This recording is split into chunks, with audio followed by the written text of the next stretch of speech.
बोलिए महाराज, बोलिए। और नमस्ते, प्रणाम, हर हर महादेव। का हाल बा सबके। हमारे देखिए भोजपुरी के धरोहर हमारे बड़े भैया अवधेश राजा जी आज हमारे स्टूडियो कहिए या ऑफिस कहिए, आज यहाँ विराजमान है। साथ ही साथ हम मिलवाते हैं हमारे बड़े भाई रविंद्र चौरसिया जी से। आप भी देखिए रविंद्र भाई, कुछ बोलिए हमारे अवधेश भाई के लिए। अरे अवधेश भैया के बहुत बहुत प्यार आशीर्वाद हमेशा मिलत रहेला। और आज हमारे ऑफिस पे आए हुए हैं और हमारे सबसे खुशी की बात है शिवम राजा ऑफिशियल। क्या आपके चैनल का क्या नाम है? यही है राजा म्यूजिक। और आप राजा म्यूजिक वर्ल्ड।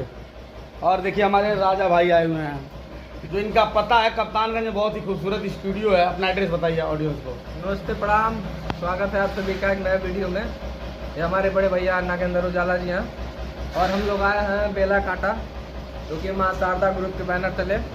और काफी खुशी का बात है, सभी लोग हम लोग आज इकट्ठा हुए हैं, एंजॉय किए हम। बड़े भैया अवधेश राजा हैं, हाँ, नागेंद्र उजाला रवि भाटिया, महादेव। तो काफी अच्छा लगा इन लोगों से मिलकर।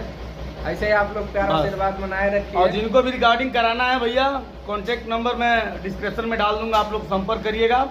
बहुत ही खूबसूरत और बहुत अच्छे डिजिटल किंग भी हैं, बहुत अच्छा काम करते हैं, बड़ा अच्छा लगता है। तो प्लीज़ भाई को आप लोग सपोर्ट करिए, प्यार दीजिए, आशीर्वाद दीजिए। लव यू, धन्यवाद। हर हर महादेव। कहाँ इसकी आप सबके बता दी, नेक्स्ट सॉन्ग भाई के स्टूडियो से मेरा आएगा, अगला सॉन्ग। बस आप लोग प्यार बनाए रखिए। जय हो। जय श्री राम।